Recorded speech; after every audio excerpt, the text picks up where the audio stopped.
Hello, everybody. Welcome to the Above the Rim Rundown, where we run down all things NBA.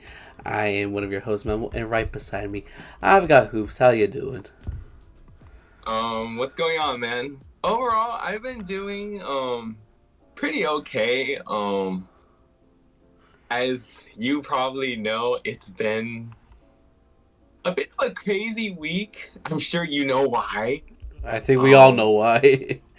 yeah, but nonetheless, this is a basketball podcast, so we will try to not get too strayed into the outside volume noise. But overall, I've been doing all right. Aside from the madness that been going on in the world, I've been all right. How you doing, man? Other than the madness, which, like as you mentioned, like it's been crazy. It really has been Yeah. insane what's been going on lately. But yeah, I've been fine. Like today was a good day. We went to Buffalo Wild Wings. We watched the Lakers game. I regret the burger I got because it was way too much. It was a bacon cheeseburger with mac and cheese. I should have expected the worst, and that's what I got. It was bad. It was bad. Like you know, like I was complaining like the whole time with you. Yeah. But uh, yeah. I Other mean, than that, I've based, been cool. yeah, I was just gonna say, based on the name of the item, it sounded really appealing. So, I mean, I would have considered getting it too, honestly. So, Don't. I can't, I can't blame you for wanting to try it. Unfortunately, it just didn't meet your expectations. Yeah, I should have just got a regular burger, but it's Yeah. whatever. I will say this though. I never had a mac and cheese burger before, but I have had a mac and cheese steak, like a mac and cheese cheesesteak before, and Mm, that was actually really good, not gonna lie. So I guess I guess it seems like the cheeseburger one is just not up to par compared to a cheesesteak mac and cheese. yeah, it wasn't that good, I guess. Tomorrow, I'm going airsofting with a friend, so that'll be fun. Maybe I'll update you all about that next week. But as you mentioned, this is a basketball podcast. So let's talk about some hoops with hoops and Memo. And let's start off by going over the standings. It is early into the season, but why not just take a little peeksies? And last week I started off with the West Coast, the best coast. So would you like to start off with the West this time? Yeah, I will do just that.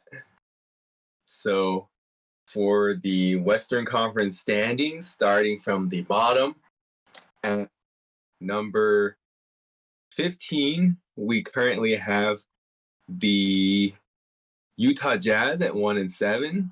At number 14, we got the New Orleans Pelicans at 3-7. At number 13, we got the Trailblazers also at 3-7. At number 12, we got the San Antonio Spurs at 4-5. At number 11, we got the Sacramento Kings at 5-4. At number 10, we got the Dallas Mavericks also at 5-4. At number 9, we got the LA Clippers also at 5-4. And at number 8, we got the LA Lakers at 5-4. At number 7, we got the Houston Rockets also at 5-4. So that is a total of 5 teams currently tied at 5-4 in the 7 to 11 seeds currently.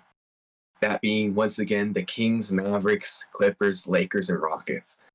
So now we move into the top 6, as in the non play in teams that would be playoff locks if the playoffs were today. We have the Grizzlies at the 6th seed at 6-4, the Nuggets at the 5th seed at 6-3, the Timberwolves at the 4th seed at 6-3, the Warriors at the 3 seed at 7-2. At the 2 seed, we got the OKC Thunder at 8-1, and sitting at the top, we got the Phoenix Suns also at 8-1. So those are the Western Conference standings 3 weeks into the NBA season. And for the Eastern Conference at number 15, we got the 76ers with a 1-7 record. 14, the Bucks with a 2-7 record. 13, the Raptors 2-7 record. 12 is the Wizards with 2-5 record. Bulls at 11 with a 3-6 record. At number 10 is the Heat with a 3-5 record. 9 is the Magic with a 4-6 record. Hawks has a 4-6 record as well at number 8. Pistons has a 4-6 record as well at number 7. At number 6, it's the Nets with a 4-5 record. At number 5 is the Pacers with a 4-5 record. Number 4 is the Hornets with a 4-5 record. Number 3 is the Knicks with a 4-4 record. Number 2, huge leap, with an 8-2 record is the Celtics. And number 1, we got the Cleveland Cavaliers with a 10-0 record. They still have not lost a game this season. We definitely will be talking about them and their historic run right now in the W list. But we got some other things to talk about first. And we're actually going to start off with not necessarily a team, even though it kind of involves a team, but a legend, Vince Carter, and the Raptors, I guess, because Vince Carter has been having an amazing year. This is going to be an amazing season for Vince Carter, for Raptors fans, for Vince Carter fans, because, right before the season started, Vince Carter was named a Hall of Famer, and just recently, this past week, the Raptors have retired Vince Carter's jersey. It was a very emotional ceremony, a very classy and well done ceremony at that. And it seems like even though they had their turmoil when Vince Carter left the Raptors, it definitely seems like it's all been made up. Everybody's in good terms. And, the Raptors are doing everything to celebrate this man, even with the city jerseys. They have the little raptor doing the iconic Vince Carter, like the iconic slam dunk from Vince Carter.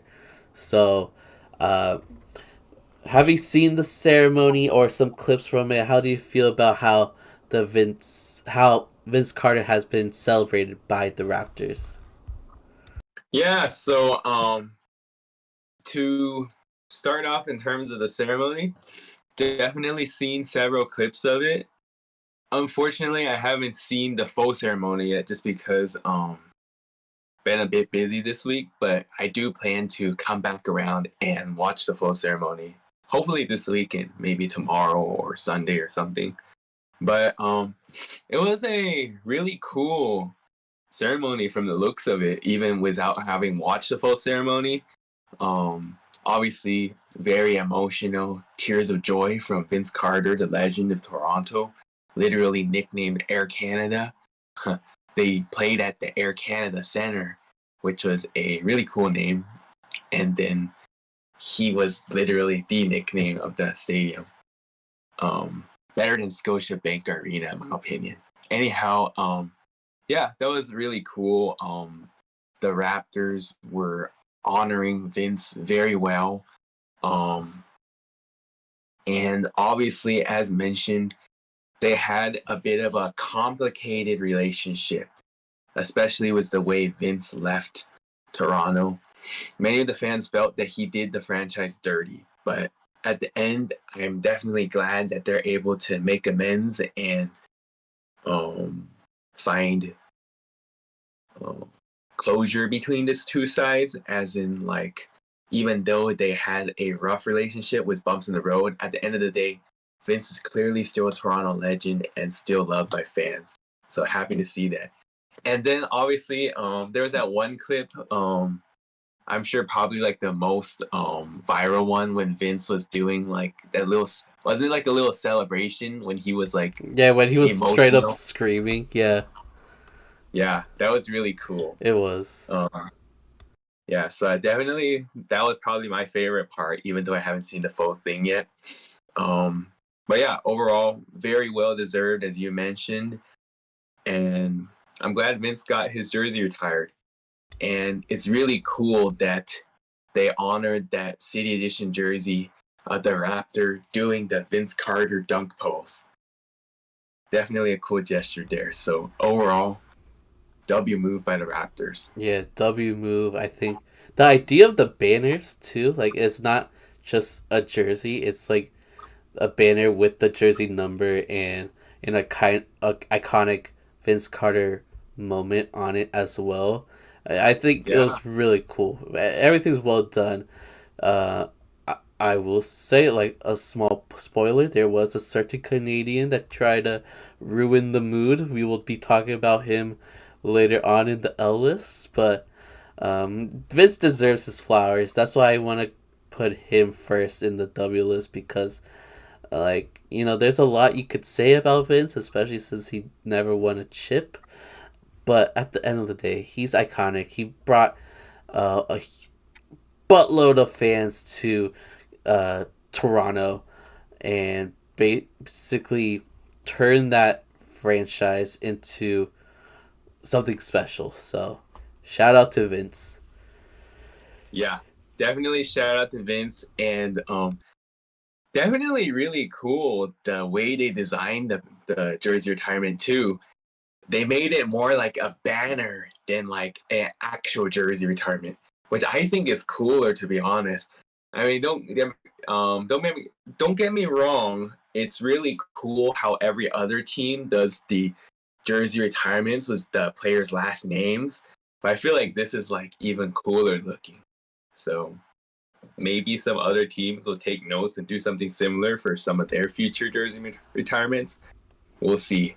Yeah. But nonetheless, really cool move by the Raptors for thinking outside the box here. And it's going to be very interesting seeing other Raptors legends get those banners. I'm sure Chris Bosh will get one eventually. DeMar DeRozan, Kyle Lowry, Kawhi Leonard, maybe even Pascal Siakam as well. I think they'll all will get one of those cool banners, and it'll be cool. It'll be cool to see. Definitely. But yeah, let's move on to a team that they're not normally on the W list, but we gotta give flowers when it's due, and we'll talk about the Pistons. Hoops, do you wanna take the reins on this one? Yeah, for sure. So, the Pistons, as we all know, started the season really bad. To no one's surprise, they started the year 0-4, and then suddenly, in the last 6 games since their 0-4 start, they they are 4-2, which they are looking a lot better since then. And overall, they are now 4-6 and currently sitting in the playoff picture at the 7th seed in the Eastern Conference. Very, very shocking for like what anyone can expect, especially knowing last year, like 1 year ago, they were in the midst of a gigantic losing streak. um, we'll see how long this lasts. Honestly, not expecting much. Still not necessarily expecting them to make the playoffs. However, you never know in the weak Eastern Conference. Anything can happen. And for the Pistons, it started off their first win was in Philly earlier. It was actually end of last week. When then after that on Sunday they beat the Nets in Brooklyn, another team that actually has been overachieving with low expectations, thought to be very bad. And then came Monday, their win against the Lakers, which was very embarrassing for us as Lakers fans to witness. Like, sure, the Pistons have been looking better lately, as we all see, 4-2 of the last 6 games. But even then, like, the performance the Lakers put up that game was absolutely inexcusable. Anyhow, we're talking about the Pistons right now, so I'm not gonna stray off too much. We'll talk about the Lakers later. Um, but yeah, Pistons, credit where it's due, have been on a roll lately. They beat the Sixers, Nets, Lakers, and then last night they beat the Hawks on a Cade Cunningham game winner. So the Pistons have been playing a lot better basketball lately. Perhaps a step in the right direction. We'll see if they're able to keep it up, though.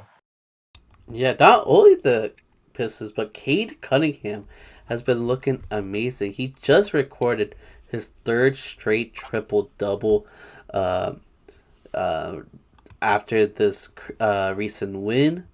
So it's been interesting seeing him grow. There was some doubts because of his injuries and because of the Pistons being a bad team that will Cade Cunningham will ever amount to being a superstar. But so far he's looking like the number one pick that he was uh, destined to be. So I guess shout out Pistons. We'll see if you can continue doing well.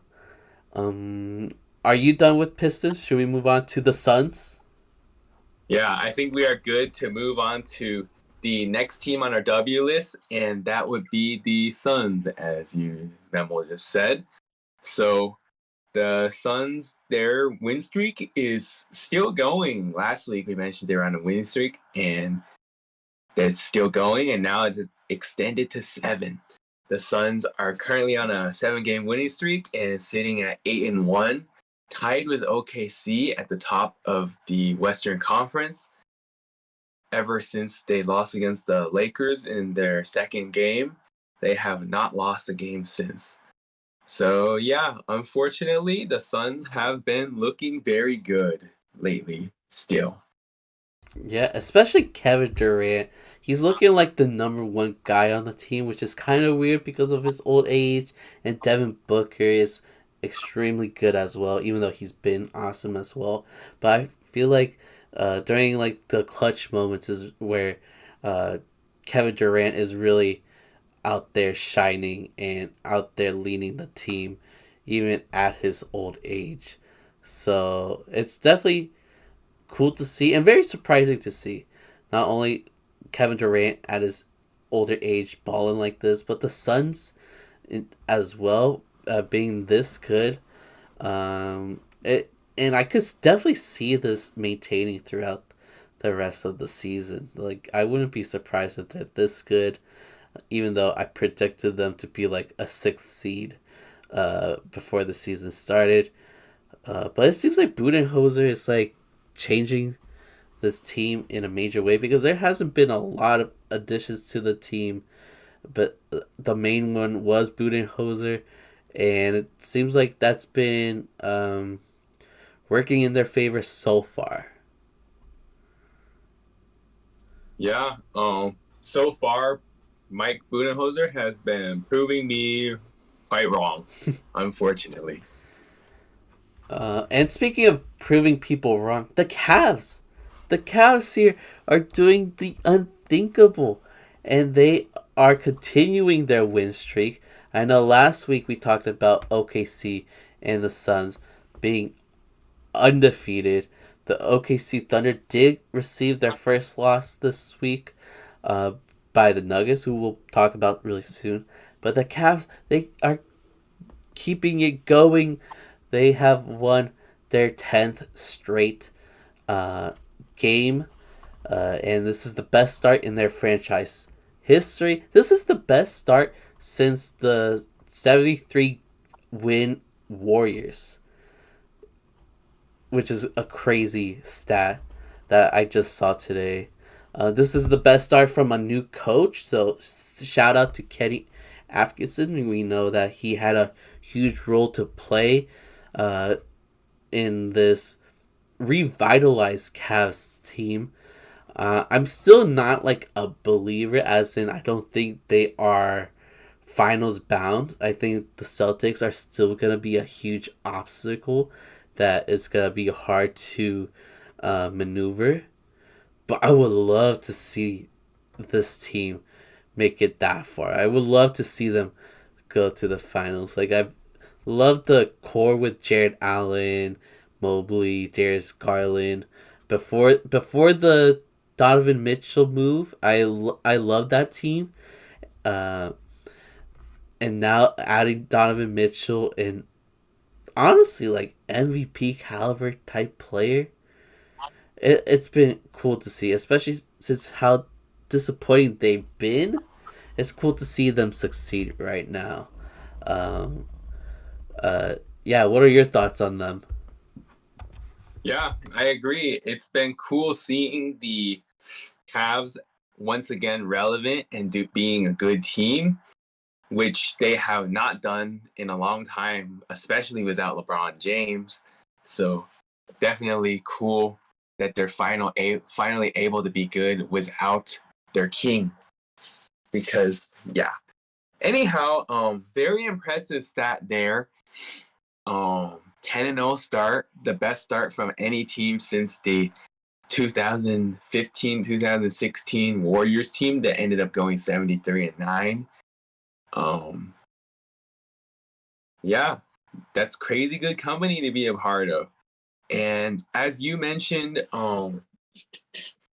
I still have my doubts on whether they will be able to maintain this for a full season and go to the finals. However, I wish them the best, honestly. I like this Cavs team. I also liked the Cavs team before they had Donovan Mitchell. After they got Donovan Mitchell, only made them even more likable. So yeah, the Cavs hot start has been fun to watch for sure, and definitely wish them the best for a strong season to hopefully dethrone the Celtics from going back to the finals. But we'll see what happens though. Yeah, we'll see. This was very unexpected.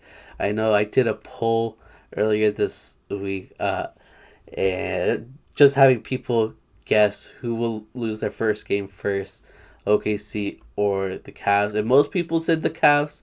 They thought the Cavs will lose their first game first, but that has not been the case. It was OKC. So shout out to the Cavs. And I guess speaking of OKC, let's talk about the Nuggets uh, who beat OKC and gave them their first loss of the season, which was a crazy game where it was close. Interestingly enough, there was a game-winning block on Shea by Peyton Watson, who before this play missed two crucial free throws, but obviously got the game-winning block, and helped destroy the streak. And yeah, not only this game, but the Nuggets are slowly coming back to form a little bit, which is interesting because Jamal Murray's not playing. Russell Westbrook has been starting for this team, and he's been doing pretty well. Like as a starter, he's not doing too bad. He's had a couple of 20-point games. His latest game was not the best, 6 points, but against the Thunder, he had 29 points, 6 rebounds, 6 assists, good efficiency, great defense. The Raptors as well. Against the Raptors, 21 points, 6 rebounds, 6 assists. Once again, 1 steal, 1 block. Good efficiency. So yeah, it's been rocky for Westbrook. It has been, but nobody saw those 20-point games coming, and it's cool to see a flash in the past.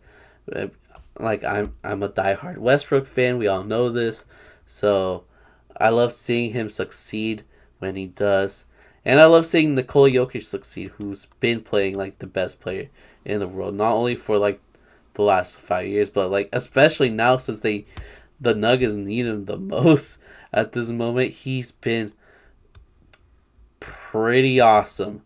His last game, 30 points, 11 rebounds, 14 assists. The game before that, 23 points, 20 rebounds. Are you kidding me? 16 assists, 2 blocks, 2 steals. This man's insane. Another triple-double before that, 28 points, 14 rebounds, 13 assists. He's He's so good. It's crazy. Like, he's honestly making a case for a fourth MVP. Wouldn't that be wild if Jokic wins another MVP this year? It would be very crazy for sure. 4 MVPs is a very like insane accomplishment to say the least. And yes, obviously the voter fatigue definitely would play in probably. So if another player is like remotely close, probably they'll get the vote due to voters fatigue. But never say never. You just never know. If he plays out of his mind and is clearly inevitably the best player in the league, then there's a good chance that he will win the fourth MVP. So yeah, it will be very interesting to see how things pan out for Jokic and the rest of the top core in the league right now. Yeah. So I guess shout out Nuggets, and then one quick little shout out before the Ellis. We've been kind of speeding through this. This has been a very efficient W and Ellis this week. But yeah, quick little shout out to Domantas Sabonis, who had a perfect game, a perfect triple double game. 17 points, 11 rebounds, 13 assists, 1 steal, 6 for 6 from the field, 5 from 5 from the free throw line, 0 fouls, 0 turnovers.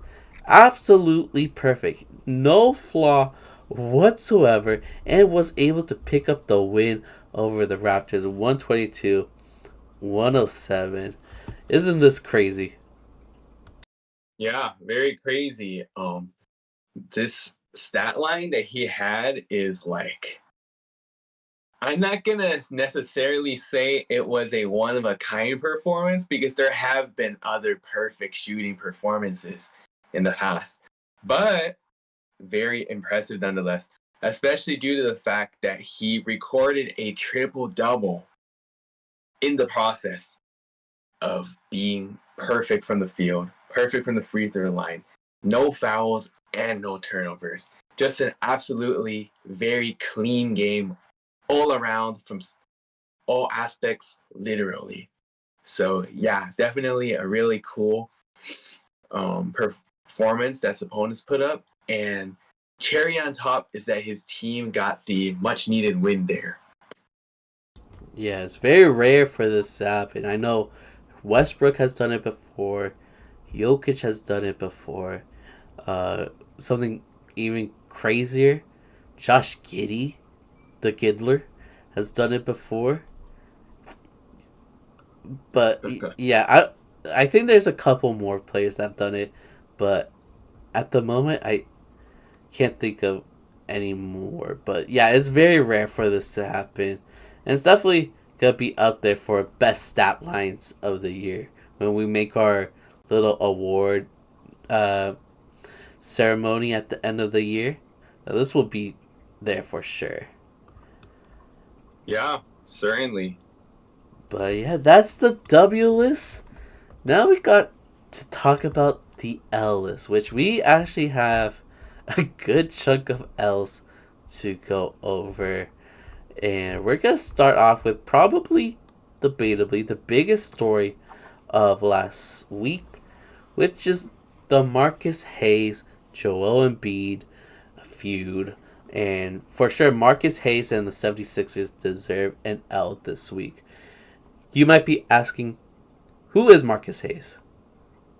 Who is he? Marcus Hayes is a journalist who writes about the 76ers, and he wrote an article disrespecting Joel Embiid by bringing up his family members, bringing up Joel's son, Arthur, who is named after Joel's brother who died in a car crash. And in the original article, I have the quote here. Marcus Hayes wrote, Joel Embiid consistently points to the birth of his son Arthur as the major inflection point in his basketball career. He often says that he wants to be great, to leave a legacy for the boy named after his little brother who tragically died in an automobile accident when Embiid was in his first year as a 76er. Well, in order to be a great at sorry, in order to be great at your job, you first have to show up to work. Embiid has been great at just the opposite.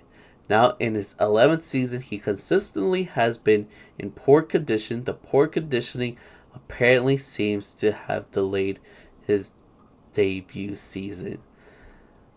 I think this is fucked up. I think you should never bring up somebody's family, especially if you're hating.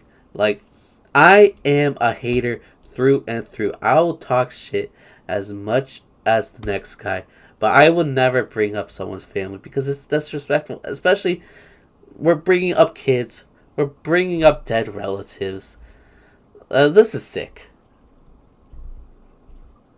Yeah, definitely. Um, this guy Marcus Hayes. I'm just gonna go ahead and say he is an absolute clown. Like, what's the point of him writing this? Like, I can understand criticizing a player. Everyone on social media criticized Joel Embiid for sitting out the load management to start the season when not even knowing when he got injured. We've That's done it. fine. Yeah, what you don't do is bring up family. That is way overboard. And him doing this was like an absolutely dumb move. And here's the most disappointing part for many people is that many people say is due to the fact that it's not even like no racial interaction because this guy is black. So like, bro, why are you doing that? Like, it's crazy. It's just like a stupid punk move by Marcus Hayes, honestly. So all I can say is I understand that NBA does not want to have this type of player physical conduct interactions. So that's why they ended up suspending him. However, I thought it was dumb because I believe Marcus Hayes deserved exactly what he got. Um, hopefully he can be suspended and removed from reporting the Sixers or NBA in general or sports in general, really, knowing how dumb and out of bounds he went. And yeah, all I gotta say is if players get fined and get suspended for their actions, there should be the same accountability for reporters, refs, you name it. But unfortunately, it seems like the players are the ones that get the punish hardest, even when they are actually validly right. That's all I gotta say, honestly. Yeah, just to give a little bit more background, because you did mention the physical altercation. It was, I guess, late October, or early November, I forgot, when Joel Embiid saw Marcus Hayes for the first time after that article was written. They had a verbal altercation, and then eventually Joel Embiid pushed Marcus Hayes.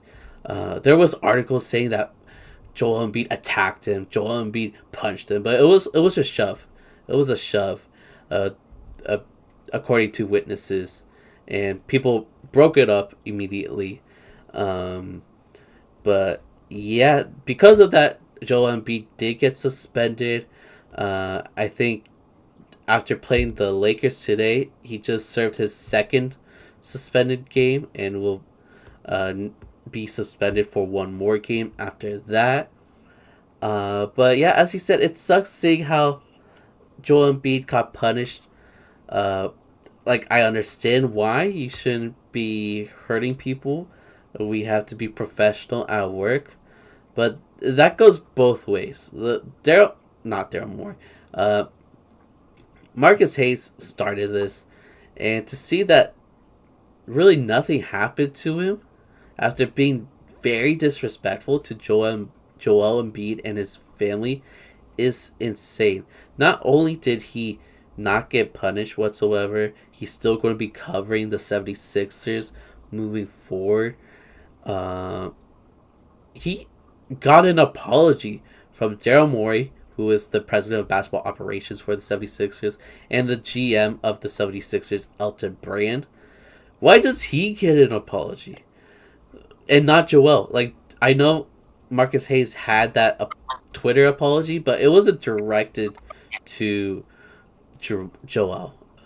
Marcus wasn't directing that tweet to Joel. He was just apologizing for uh, the article being offensive, but never directly apologized to Embiid. And I think that's messed up. I think he shouldn't have this job, honestly. Like, maybe that's too far, maybe, but again, we're bringing up a child. We're bringing up a dead brother over a game, over a playground game at the end of the day. This is too far. And once again, the 76ers are in the L list. And it might continue now that Tyrese Maxey has been injured for a couple weeks. He'll be out with a right hamstring injury. The 76ers were in the L list last week, the week before that. This is such a crazy start to a season. Yeah, definitely crazy start to a season for a team that was expected to be one of the top contenders in the East. Granted, obviously they have been very short-handed, and they will only get better once they get their full court back. And it's still early in the season. I'm sure they will start going on a win streak, and once they do, they will be able to climb back in the standings. That being said, what you said earlier, I believe actually it was not taken too far whatsoever, because I believe that Marcus Hayes should not be part of the industry, and his job should be taken away from him because what he wrote was clearly overboard. And yes, I also agree that it's dumb that he was got an apology. Like, come on, man, you're the one that started it. You should have gave a more genuine apology, because as you mentioned, that Twitter post was not even a real genuine apology. It was more of a, I'm writing this because I had to write this due to the backlash I already received. A real man would go up to Joel and do it in person. I don't know when or if they will have another interaction anytime soon, but hopefully, if so, that guy owns up to it and makes an apology. But until then, no respect to this guy, because he doesn't deserve it, and he doesn't give it either, clearly. So yeah.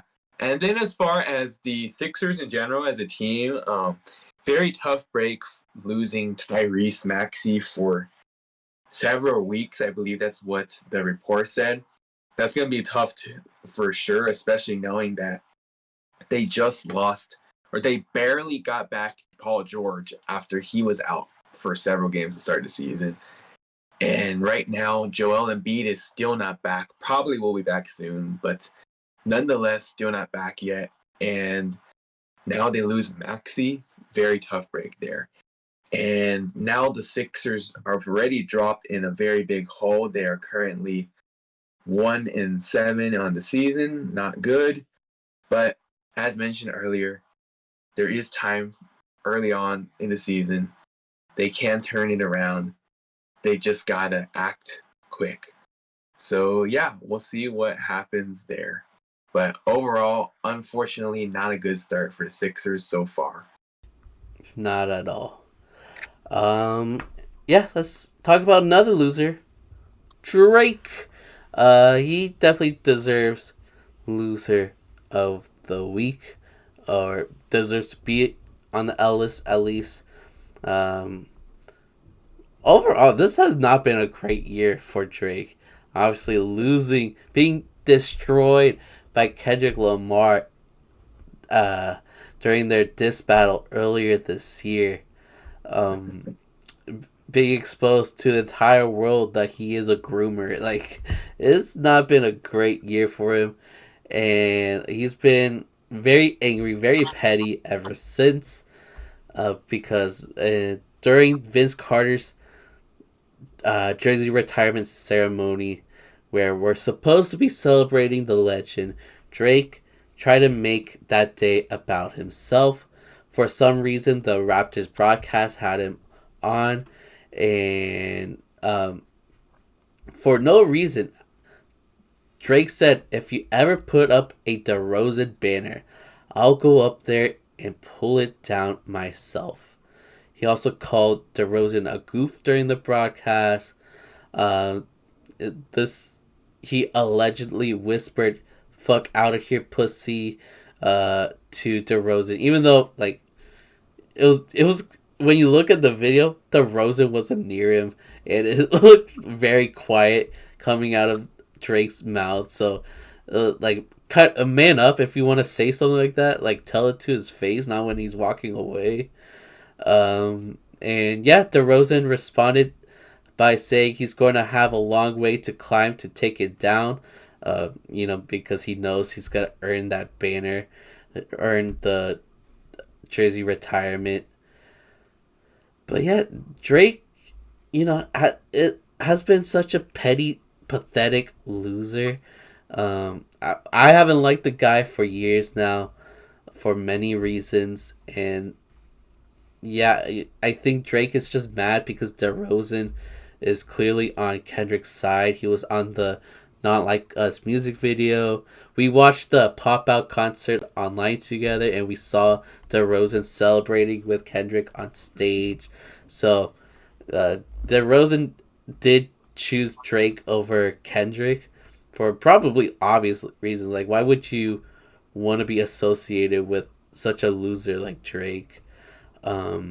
So I don't blame DeRozan for picking Kendrick over Drake, and I understand why Drake would be upset. But at the end of the day, why are we ruining Vince Carter's day, right?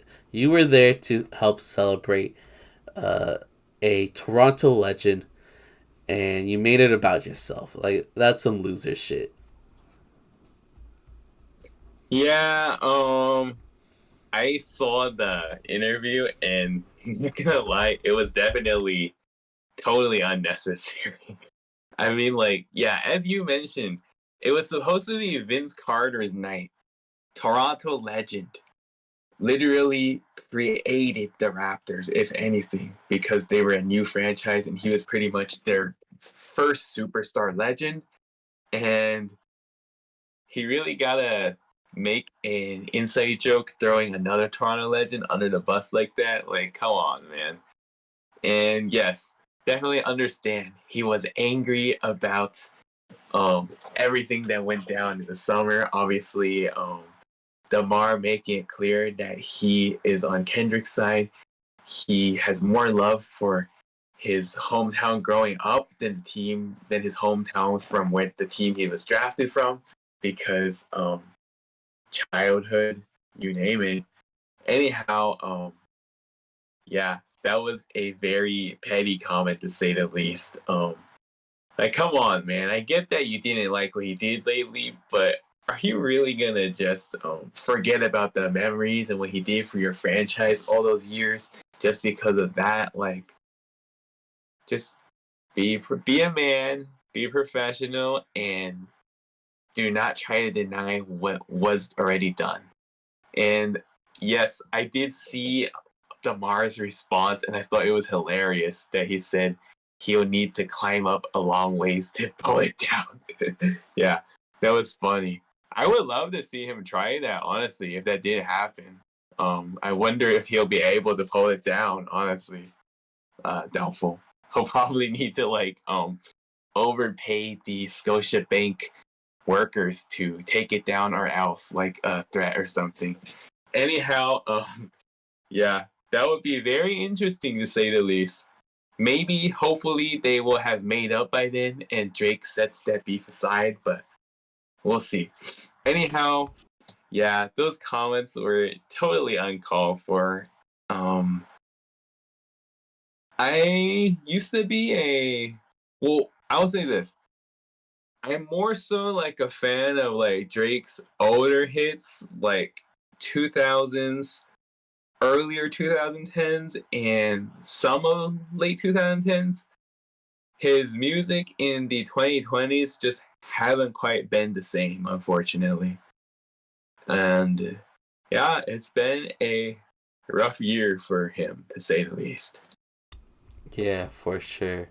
Like not only uh like DeMar DeRozan have a good response back, but the Kings owner Vivek Ranadiv. I'm sorry. Um, he wore a "They Not Like Us" shirt like the next game, just clowning on Drake. So I thought that was cool.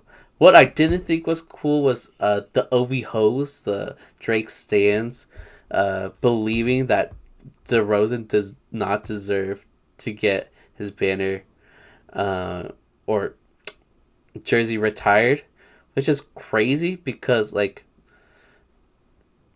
DeRozan's done a lot more for the Raptors than Vince Carter. Like Vince Carter is the player that blew up the Raptors, but DeMar DeRozan has all the like accolades and the records for uh Toronto. Like he's number one in games played, number one in minutes played, number one in field goals, number one in 2 point field goals. Let's see, number one in points. Um, and he's done more winning than Vince Carter. Like obviously uh DeRozan has some flaws when it comes to the playoffs. We all know that. He is a choker. But he's done more than Vince has ever done for the Raptors.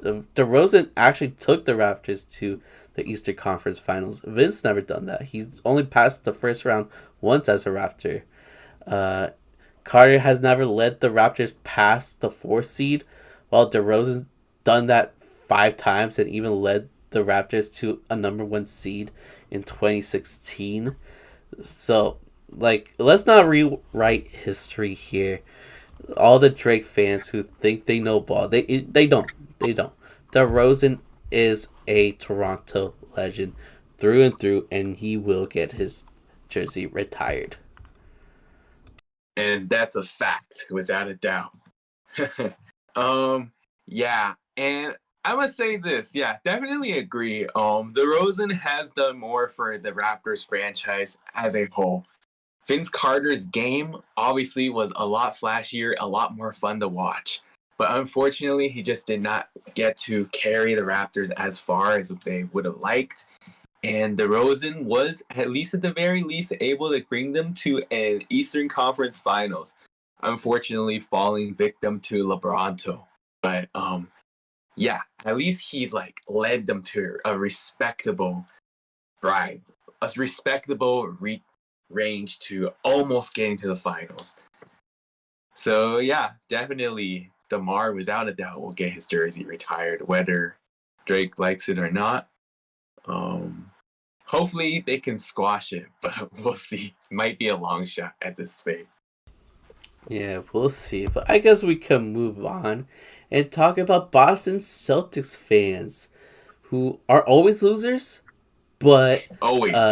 this week they are especially losers because of their one-sided beef against Steve Kerr.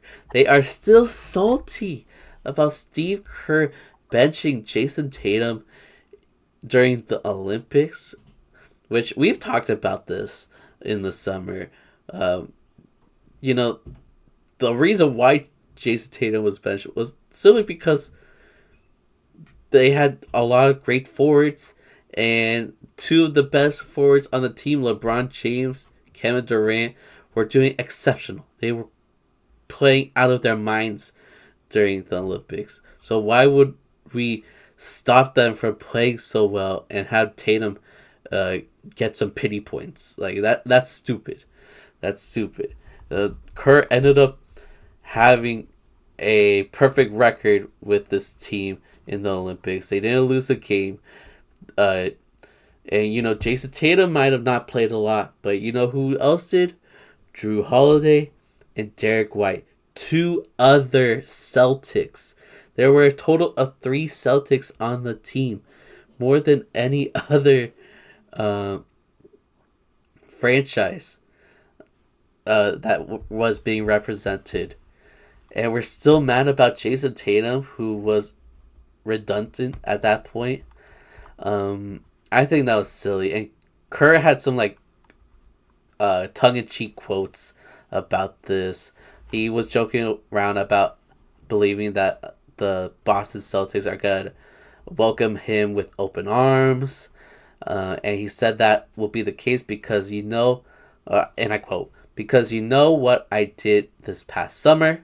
I played Drew Holiday and Derek White a ton, and given that both guys are Celtics and the fact that Tatum also played a huge role in the proceedings, all 3 guys major factors, and we won the gold medal. Basically saying, I still played Celtics players. We still won a gold medal. Why are we bitching about this? And then towards the end of the interview, he said, let's make America great again and beat the Celtics. And that's exactly what they did. The Warriors ended up beating the Celtics 118, 112. You know, the Celtics were booing. They were trying to get under Steve Kerr's skin for some reason, but ended up watching their team lose instead. We both agree Celtics fans are huge losers, right? Yeah, Celtics fans are complete losers, and Boston as a whole, the worst city of sports fans in general, in my personal opinion, and I feel like many people would agree with me. As we all know, Boston is a city with a lot of wild people, known as one of the most racist cities in the U.S., and their sports fans are no better. And Celtics fans, one of the main key contributors. Like, why the hell are you guys crying still about Jason Tatum not playing in the Olympics? Like, the team literally won gold, and they did it without Jason Tatum playing much because the rest of the depth was that good. Like, quit crying. And nonetheless, what Steve Kerr was right. He literally did play a lot of the other Celtics players. Drew Holiday, Derek White, you name it. So just because they let out your overrated, inconsistent superstar out of the rotation does not validate you for still holding a grudge over a move from the summer that did not end up costing the ultimate goal of a gold medal.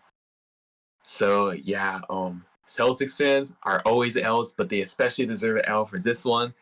And I just absolutely love Steve Kerr for clapping back and trolling the Celtics, clowning them so hard. And the line about making America great again by beating the Celtics, that is A plus troll content right there. And man, did he do it. And I'm definitely happy. Now, we all know I do not like the Warriors as a team, but absolutely like them better than the Celtics. So I'm definitely glad that the Warriors handed the Celtics an L that night, the Celtics' second L of the season. And yeah, a very well deserved L for the Celtics team after how dumb their fans were acting, to say the least. Yeah. Okay, let's move on to the Pelicans. I feel like I've done a lot of the yapping. So would you like to take the reins and talk about the Pelicans' not so great run?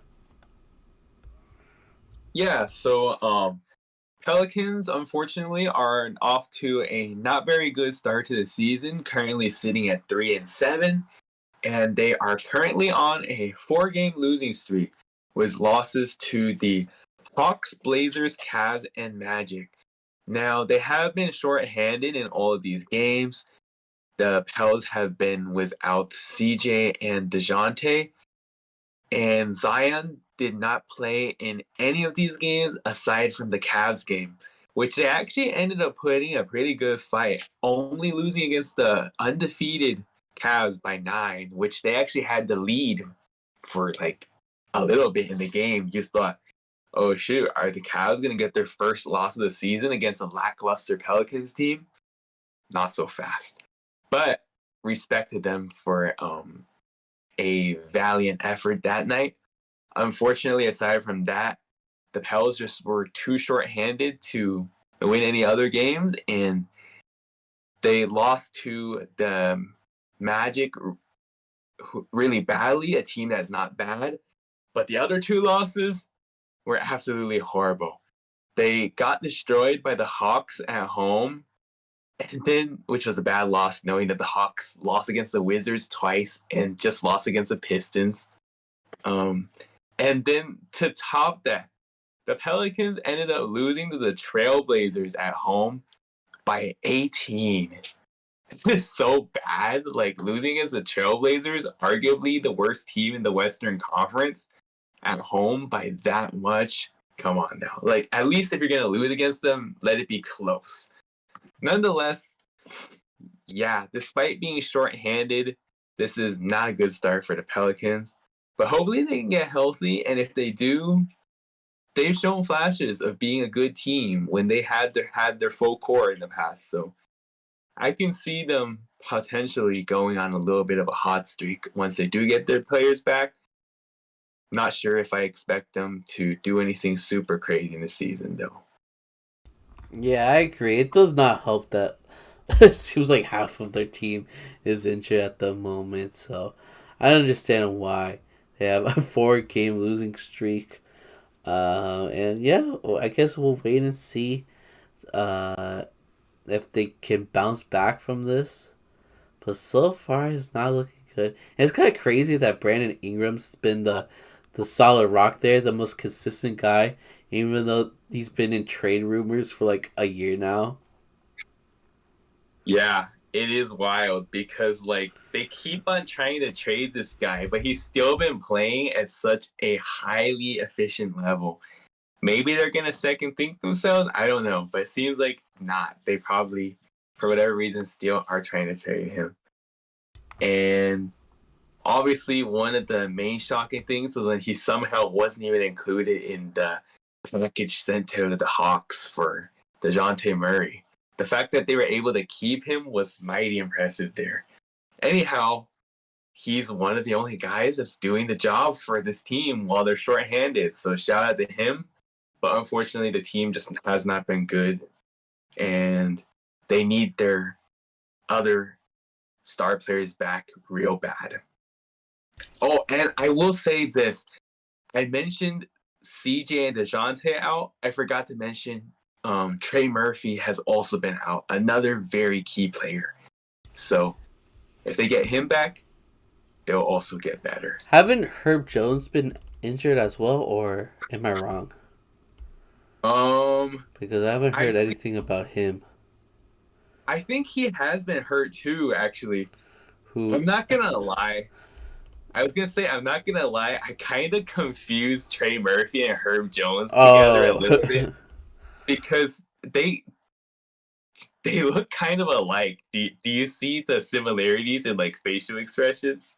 not really.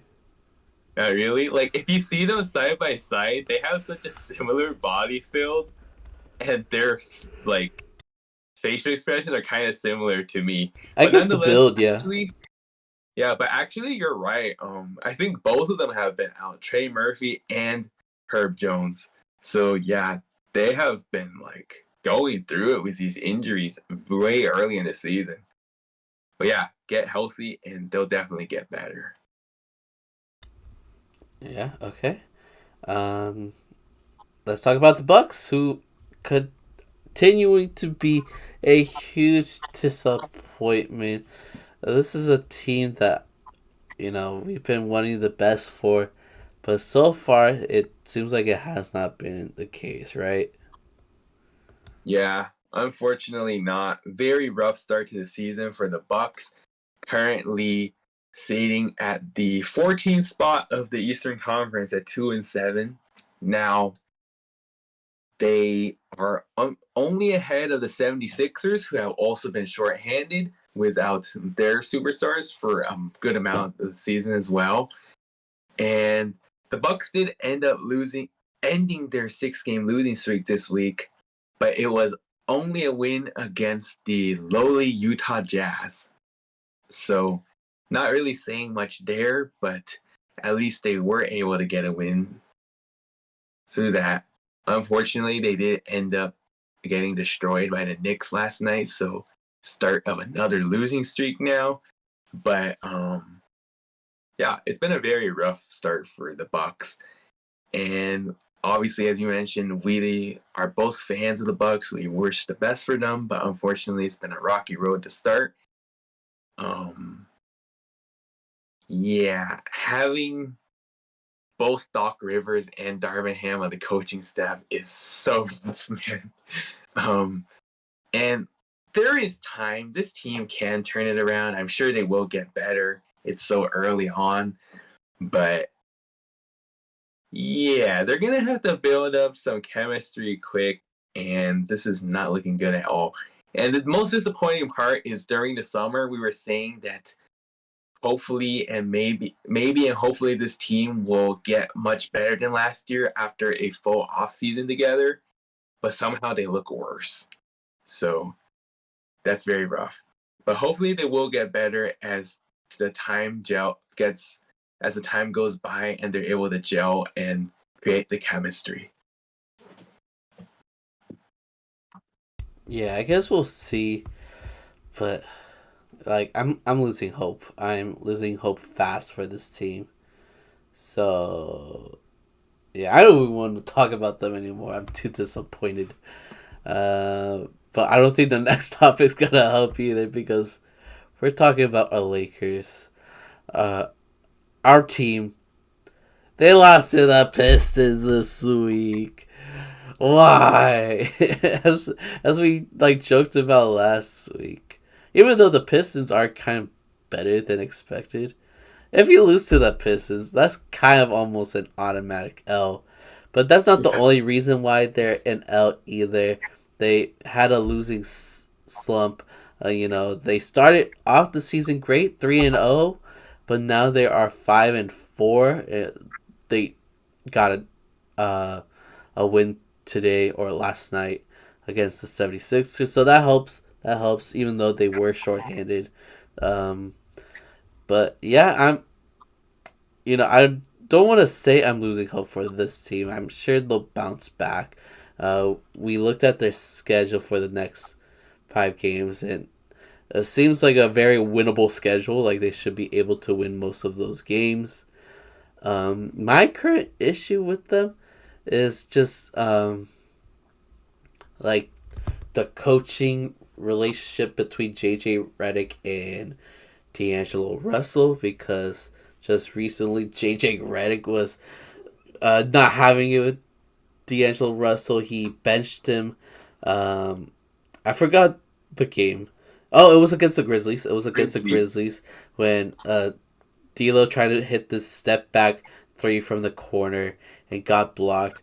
JJ had like a little temper tantrum in the sidelines and benched him and was calling out D'Angelo Russell during the press conference and ended up benching him for the game against the 76ers. And I have mixed feelings about this because it's good for a coach to make sure his team like making sure they're being accountable for their actions, but it's still super early in the season and you're already starting drama with your starting point guard. Like, I feel like he's gotta slow his roll a little bit, right? Like, I know D'Lo is a very polarized player, very inconsistent, but I don't think this is the move to be calling out your players already, which is actually something JJ Redick has called out before. He has gone on rants about Doc Rivers and how Doc Rivers calls out his players, and he just did it recently with D'Lo. So it's a little hypocritical, and again, it's probably too early to be calling out your players. Like, bench them if you want. I don't mind that, but like calling them out to the press, I feel like that's a bit much. Yeah, definitely. Unfortunately, that was a pretty ugly scene, and I get it. Like D'Angelo is a really frustrating player to watch. We've all experienced it these last 2 seasons. He tends to have very good hot shooting regular season games where he'll go on a crazy hot streak, make a lot of threes, and cannot miss. And then comes the playoff times where he will just flat out disappear and out of nowhere cannot make a single shot. And it always happens. It's victim against the Denver Nuggets, unfortunately, the time that we need him the most. But yeah, I get it. It's really frustrating, but JJ does need to do a better job of trying to at least try to hide it a little bit from the media. That would be good for sure. But yeah, unfortunately, that was an ugly scene there. I will admit it was a hilarious scene seeing how angry JJ was at D'Lo's three, but yeah, frustrating for sure. And yeah, unfortunately, after the 3-0 start, the Lakers have not been necessarily playing very good since. Their 2 wins were against the Raptors, who are one of the worst teams in the Eastern Conference and the league in general, and a shorthanded Sixers team. So not very good there. However, we did mention that their next few games are very winnable games, so hopefully they can win those there. Supposedly, they should go on a crazy win streak now, knowing the strengths of difficulty, but they got to execute it on the court. You cannot take teams lightly. You do that, you're going to find ways to get upset and lose games that you should win. And I think that's one of the things that happened against the Pistons. A team that we should have easily destroyed in our sleep. They did not play up to their potential, and they somehow, some way ended up getting whooped pretty bad. I feel like the box score made that game look a lot closer than it really was, unfortunately.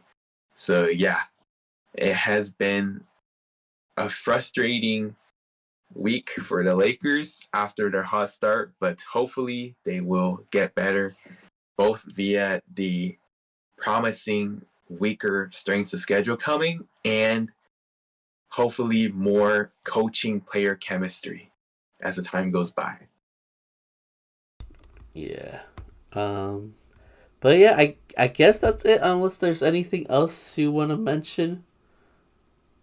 Um, no, not really. I think we have covered the topic pretty good. Okay, so I guess that's the end of the Ellis. This was the fastest we've ever done this.